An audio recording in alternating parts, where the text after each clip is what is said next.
When he first ran, we were like, he would be the guy who would change the country. He keeps going and keeps going at it and collaborating with the community to see what do you need and how can we make it better, and listening to the residents of South Bend. My name is Sharon McBride from the city of South Bend, Indiana, and I am the 3rd District City Councilwoman. I'm born and raised native of South Bend, Indiana. South Bend is one home, and it always was a place to be able to raise a family and to live a quality life. Seeing now it coming from what was called a dying city to flourishing is probably the biggest reward of serving. Let me introduce a couple of guests who are traveling here from South Bend. Councilwoman Sharon McBride, who's an elected official home in South Bend, and can speak a little to our story. Since Mayor Pete is running, you know, a lot of people are really paying attention to South Bend and what we're doing. It's exciting to see, you know, the city come to life through Mayor Pete running for president.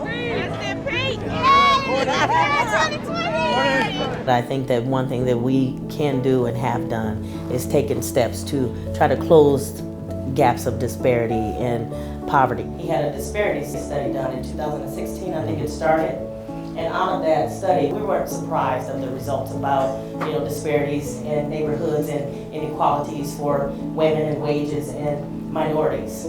So we intentionally, as council, went to neighborhoods with the administration and talked about housing and economic development and education and empowerment. He has led the way of now reaching farther beyond downtown and listening to what we need in the neighborhoods. He's been intentional with providing technology and Wi-Fi in neighborhoods of low income for everyone to have access to education. So I can attest for some of the things that he's worked with his administration and the city council to pass as far as climate laws and minority businesses and responsible bidders for contractors to have equal pay and wages and opportunities to do jobs. He's been engaged with the minority community and meeting with us on a regular basis and trying to listen to what people need and being empathetic to racism and injustices. Being on the ground with us, hearing our needs, he can sympathize with the biases that we face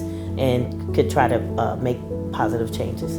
When I first met him, he was the same as you get with him today. His personality and just the genuine heart is what I've always had consistent throughout me knowing him. I've seen it, you know, for myself of what he can do and the changes that we need now for this country. It is imperative that we get someone who can make change happen. I appreciate you all the time.